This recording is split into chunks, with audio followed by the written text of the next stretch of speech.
नमस्कार दर्शक वृन्दहरू। आजको कान्छी एपिसोड 311ले दर्शकहरूको मनमा एकैसाथ पीडा, आक्रोश, आशा र सस्पेन्सको आँधी ल्याएको छ। एकातिर निर्दोष सागर जेलको अँध्यारो कोठामा बसेर सत्यको जितको प्रतीक्षा गरिरहेका छन् भने अर्कोतिर वास्तविक अपराधीहरू अझै पनि कानुनको धज्जी उडाउँदै आँखामा धुलो छर्केर स्वतन्त्र रूपमा बजार गल्ली गल्लीमा घुमिरहेका छन्। तर अपराधीहरूले सायद बिर्सिएका छन् कि सत्य केही समयका लागि दबिएला, तर कहिल्यै समाप्त हुँदैन।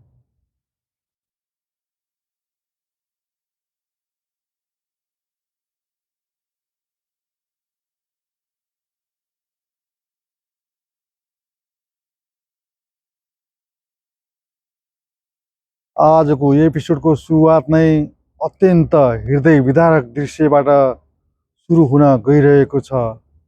अन्यायको शिकार भएका निर्दोष आमाहरूले आफ्नो पीडा व्यक्त गर्छन्। उनीहरू भन्छन्, हाम्रो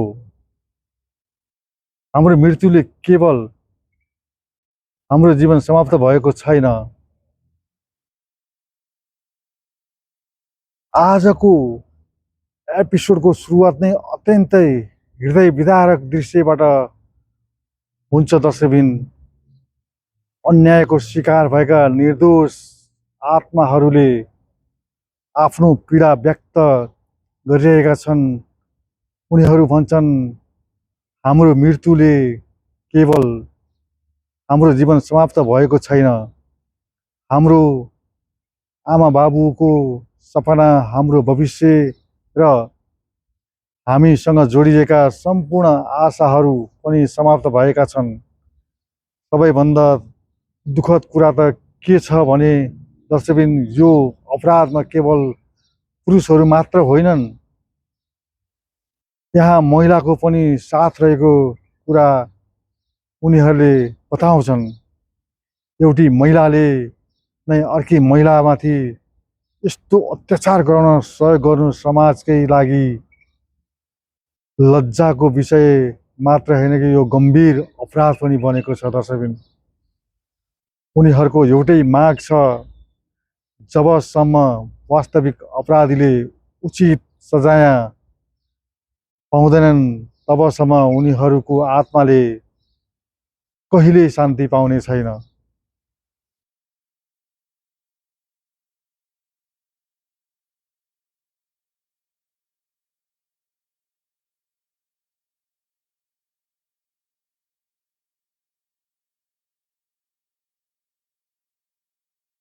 उता सागर निर्दोष भएर पनि जेलको यातना सहन बाध्य भएका छन्।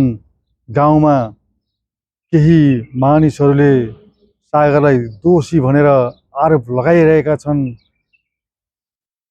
तर यस्तो कठिन समय पनि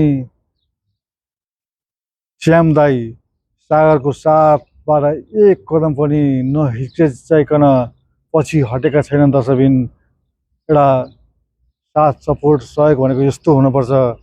गाउँलेहरूले श्याम दाई र कान्छीको सम्बन्धमाथि समेत गलत आरोप लगाउन थालिसकेका छन्। तर श्याम दाई उनीहरूलाई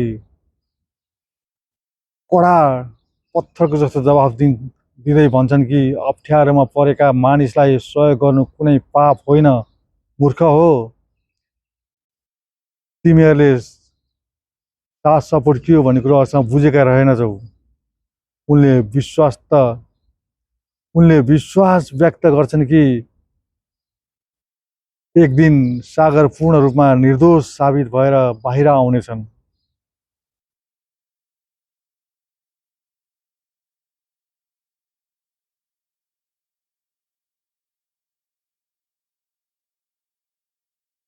जेलभित्र रहेका सागरको मनमा अर्को ठुलो पीडा पनि छ।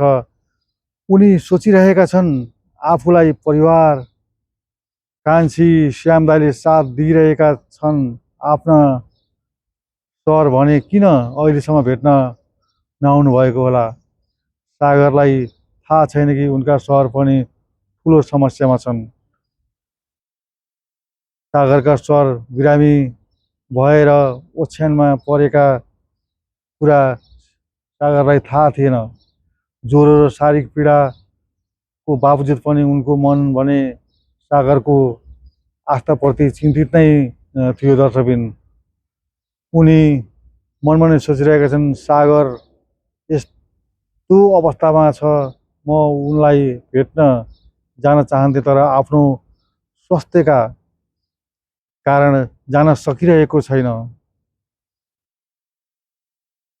उनको छेउमा अर्चना रातभर जागेर सेवा गरिरहेकी, जसले यसले देखाउँछ कि पुरानो सम्झना अझै पनि सरको दिमागमा दुःख पर्दा आइरहेको छ। संसारमा अझै पनि साँचो माया र साथ दिने मानिसहरू को सम्झना अझै बाँकी नै छ सरको मनस्पाटलमा। तर त्यो एउटा सम्झना मात्रै थियो। दर्शकबिन अर्चना पहिले नै उनको अन्त्य भइसकेको दृश्य हामीले पहिले देखिसकेका छौँ अघिल्ला एपिसोडहरूमा। उता कान्छीको परिवारमा पनि नयाँ नयाँ मोडहरू देखिन थालेका छन्। कान्छीका बुबा आमा छोरीको पीडाले भित्रभित्रै टुटिरहेका छन्।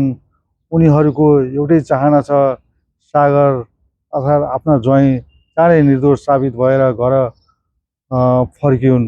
तर अर्कोतर्फ कान्छीको दाइ फुलेले डम्बरीसँगको सम्बन्धलाई अगाडि बढाउन चाहन्छन्। डम्बरीको व्यवहार देखेर बिस्तारै परिवारको मन परिवर्तन हुन थालेको यहाँ लक्षण देख्न सकिन्छ। तर यस्तो गम्भीर समयमा बहिनी कान्छीलाई साथ दिनुपर्ने फुलेको भूमिकाप्रति प्रश्नहरू पनि उठिरहेका छन्।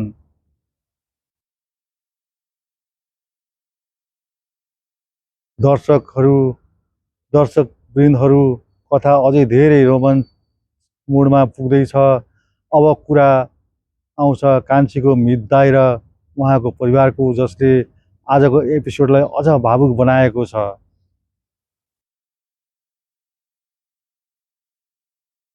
दर्शकवृन्द एउटा यस्तो पात्र छन् जसले रगतको सम्बन्ध नभए पनि कान्छीलाई आफ्नै बहिनी भन्दा कम माया गरेका छैनन्।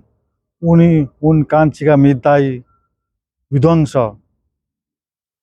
यस्तो कठिन परिस्थितिमा पनि विध्वंसले सधैँ सत्यको पक्षमा उभिएका र उनलाई साथ दिइरहेका छन्। आफ्नै श्रीमती र आफ्नै जेठी सासूसँग समेत मतभेद हुँदा पनि उनले कहिल्यै अन्यायको साथ दिएनन्। उनको एउटै विश्वास छ, सत्य ढिलो भए पनि अवश्य सत्यको जित हुन्छ। तर अहिले मित दाइको जीवनमा अर्को ठुलो वज्रापत आइपरेको छ। दर्शकबिन तपाईँ हामीले एपिसोडमा देखिरहेका छौँ, उनको आमा भिरबाट खसेर घाइते भएर हस्पिटलमा भर्ना भएको हामीले देख्न सकिरहेका छौँ। र उनकी आमाको स्वास्थ्य अवस्था अत्यन्तै नाजुक बनेको छ। अस्पतालको आइसियुमा जीवन र मृत्युको सङ्घर्ष गरिरहेकी आमालाई देखेर मित दाइ भित्रभित्रै टुटिरहेका छन्। यस्तो अवस्थामा पनि उनले आफ्नो जिम्मेवारीबाट पछि नहटी सत्यको पक्षमा लडिरहेका छन्, कान्छीलाई सहायता गरिरहेका छन्। उनले आफ्नो श्रीमतीलाई अस्पतालमा आमाको रेखदेख गर्नका लागि राखेका छन्, ताकि आमाको सेवा सुसारमा कुनै कमी नआओस् भनेर। यता कान्छीले पनि मित दाइलाई फोन गरेर आमाको अवस्था बुझिरहेकी छिन्।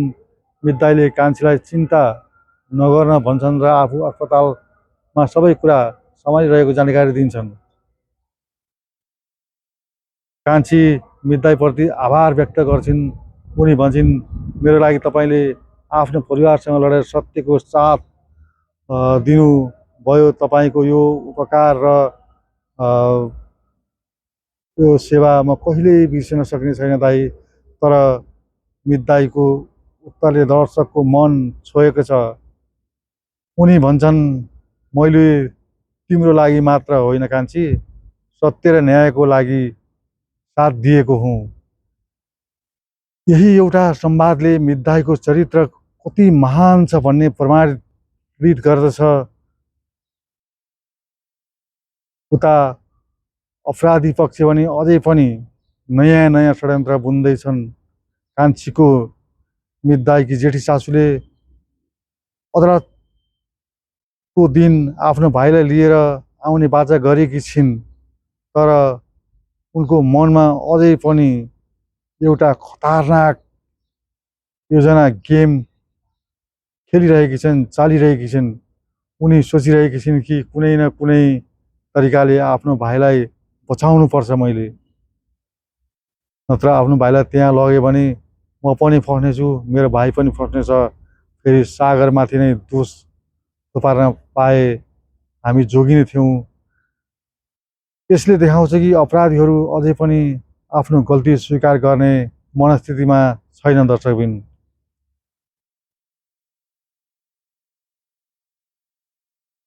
यसमा यता सागरकी आमा पनि छोराको पीडाले दिन प्रतिदिन कमजोर बन्दै गएकी छिन्। उनको मनमा एउटै पीडा छ, म मेरो छोरो निर्दोष छोरोको अनुहार फेरि कहिले देख्न पाउँला। उनले कान्छीलाई आशीर्वाद दिँदै सागरलाई निर्दोष साबित गर्ने शक्ति दिन भगवानसँग प्रार्थना गरिरहेकी छिन्। सागरको भाइ सन्तोष पनि अब केवल दर्शक बनेर बस्न चाहँदैनन्। उनले पनि निर्णय गर्छन् कि अब अपराधीहरूलाई खोजेर कानुनी कठाघरमा उभ्याउनुपर्छ भन्ने एउटा अभियानमा उनी पनि कान्छीसँग काँधमा काँध मिलाएर अगाडि बढेका छन्।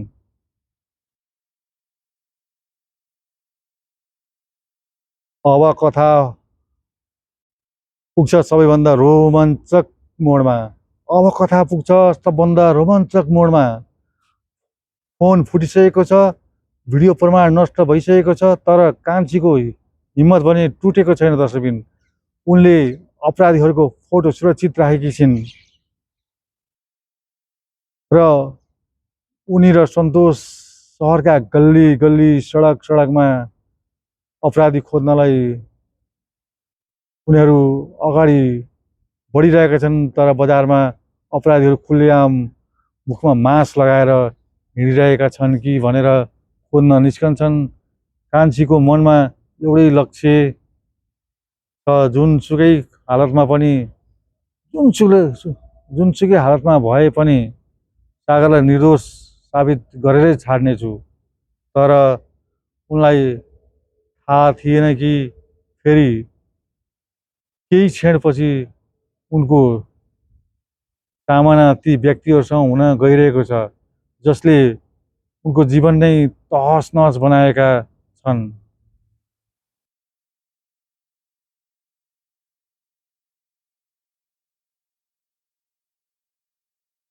अब कथा सबभन्दा ठुलो क्लाइमेक्समा पुग्छ। दर्शकबिन, कान्छीले बजारमा कसलाई देख्छिन्?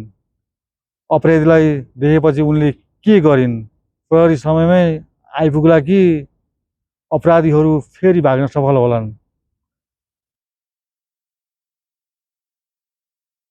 दर्शक वृन्दहरू, लामो समयदेखि अन्धकारमा लुकेको सत्य अब बिस्तारै उज्यालोतर्फ आउन थालेको छ।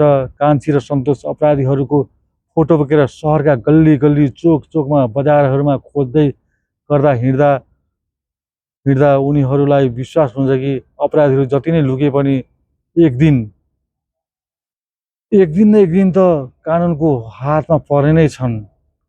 अचानक कान्छीको नजरमा केही व्यक्तिहरू पुग्छ। मास्क लगाएर आफूलाई लुकाउने प्रयास गरिरहेका ती अनुहारहरू अरू कोही नभई मित दाइकी जेठी सासू र बलात्कार तथा हत्यामा संलग्न गुन्डा नै थिए। त्यो दृश्य देख्ने बित्तिकै कान्छीको मुटुको धड्कन बढ्न थाल्छ। यति दिनदेखि खोजिरहेका अपराधीहरू आफ्नै प्रयासले आफ्नै आँखा अगाडि देख्न उनी एकछिन पनि समय खेर फाल्दिनन् र तुरुन्तै प्रहरीलाई फोन गरिहाल्छिन् र कान्छी उनीहरूको अगाडि उभिएर भन्छिन् र तिमीहरूले एउटा निर्दोष मान्छेलाई फसाएर कति दिन भाग्छौ भन्ने सोचेका छौ। मास्क लगाएर आफ्नो अपराध लुकाउन सकिँदैन। अब सत्य बाहिर आउने समय आइसकेको छ र अपराधीहरू अझै पनि घमण्ड गर्छन्। उनीहरू आफू निर्दोष भएको नाटक गर्छन् र कान्छीलाई डर देखाएको प्रयास गर्छन्। तर यो पटक कान्छी पहिलेको कमजोर कान्छी थिएनन्। श्रीमान सागरमाथि लागेको झुटो आरोप हटाउन उनी कुनै पनि हदसम्म जान तयार छिन्। त्यसैले उनी चुपचाप प्रहरीलाई अगाडि नै फोन गरिसकेकी हुन्छन् र आफ्नो स्थानको जानकारी लोकेसन दिइसकेकी हुन्छन्। अब अपराधीलाई थाहा पनि हुँदैन कि उनीहरूको भाग्ने बाटो लगभग बन्द भइसकेको छ। यही ठाउँमा एपिसोड 11 समाप्त भएको थियो। दर्शकको नाम दर्शकको मनमा धेरै ठुलो प्रश्न छोडेर गएको थियो। के प्रहरी समयमै आएर ती अपराधीहरूलाई पक्राउ गर्न सफल होलान् त, कि फेरि उनीहरू कुनै नयाँ षड्यन्त्र गरेर भाग्न सफल होलान्? के मितदागी जेठी चाचुले अनन्त आफ्नो अपराध स्वीकार गर्ने छिन् त? र सबैभन्दा ठुलो प्रश्न के अब सागरमाथि लागेको झुटो आरोप हट्ने बाटो खुल्नेछ? कान्छी एपिसोड 312 के हुन्छ, के हुन सक्छ? अब छोटो विश्लेषण गरौँ। मेरो विचारमा एपिसोड 312 निकै विस्फोटक हुन सक्छ। प्रहरी घटनास्थलमा पुगेर मितदाईको जेठी चाचु र उनका भाइहरूलाई नियन्त्रणमा लिन सक्छ। पक्राउपछि उनीहरूबाट वास्तविक घटनाको सम्पूर्ण सत्य बाहिर आउन सक्ने सम्भावना धेरै छ।